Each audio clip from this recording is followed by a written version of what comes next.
I think they both want to make a deal. It's too bad it took so long.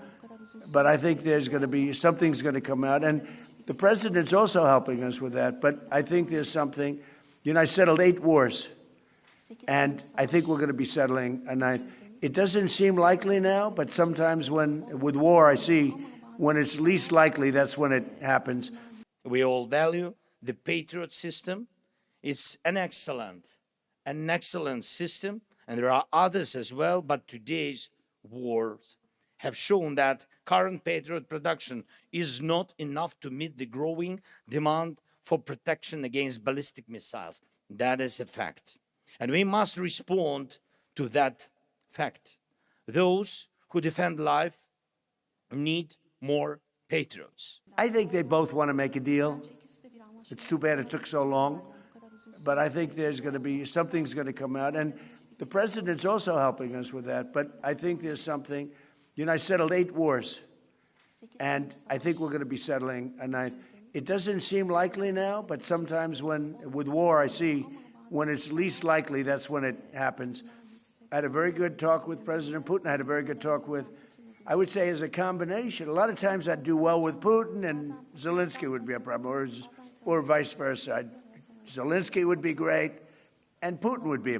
They both want to get it settled now. More than that, that's all I do in my life is deals. I know deals.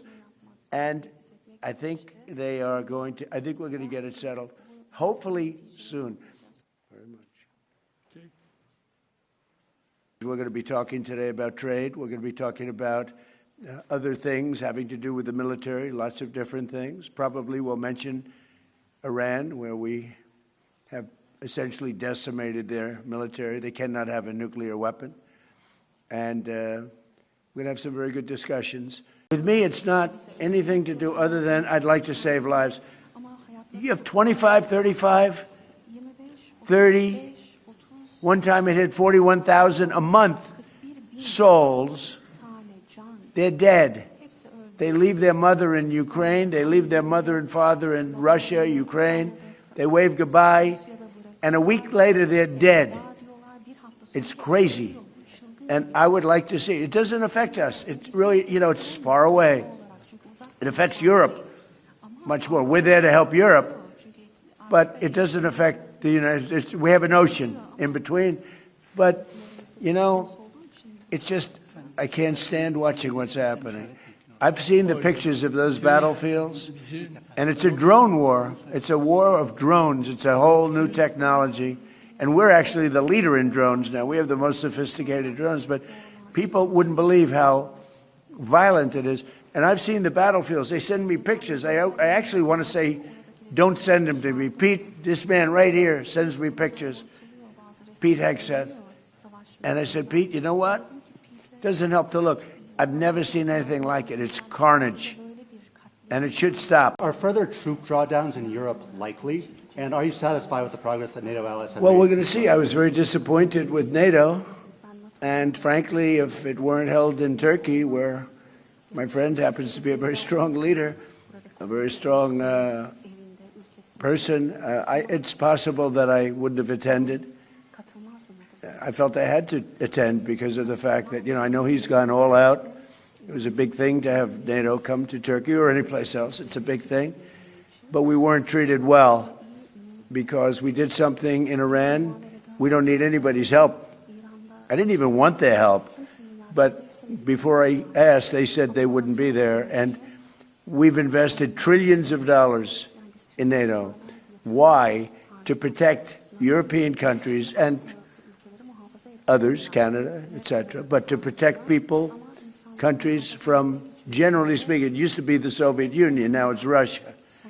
And I say that's fine, but you would think that they'd be very willing to do something to help us, and they really weren't. In the case of the United Kingdom, the Prime Minister, I guess he's no longer there, maybe because of this. It was a very unpopular thing he did. He said, no, we'll help after the war is over.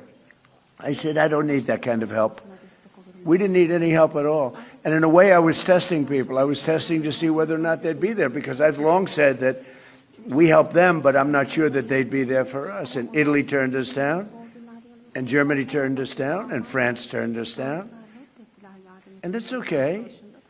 But, you know, why are we spending hundreds of billions of dollars and they're not there for us? We've always been there for them. Just yesterday, Ukrainian drones broke through Russia's defenses and struck a Russian oil refinery in Siberia. And this is not an exception. It's the new reality. And there is no major oil refinery left in Russia that has not been struck by Ukraine. I want to emphasize this. Unlike Putin, we are not fighting this war for pleasure or for geopolitics. Russia brought this war to Ukraine, and it's killing our people. It wants to destroy our independence, and we are only defending. From the first day of this war, we are defending ourselves, and we are raising the cost of this war for Russia, and by doing so, increasing the chances for peace. Do you really believe it would be right to live outside NATO, a country and a people with this level of defensive capability? If we already have these capabilities, if Ukrainians already know how to fight like this, then it does make sense for these capabilities to become a part of the alliance's collective defense. That would make all of us stronger. And we already see each other as reliable partners, and it would be only natural to become a part of one common security community. The fact is that we will remain next to the source of the problem, Russia, for a long time. Ukraine in NATO is a source of extraordinary defensive capability. The one thing we still need to do here in Europe is build a strong defense against Russia's ballistic missiles. This is a big challenge, it's true. This is Russia's last major advantage. And as well, and as we have seen from the wars in the Middle East and the Gulf, this is an issue of global importance. And I believe Europe urgently needs its own capability to produce anti-ballistic systems and the missiles they require. We all value the Patriot system. It's an excellent system, and there are others as well, but today's wars have shown that current Patriot production is not enough to meet the growing demand for protection against ballistic missiles. That is a fact. And we must respond to that fact. Those who defend life need more Patriots. While this war continues, please help us get more air defense missiles. This is our top priority right now.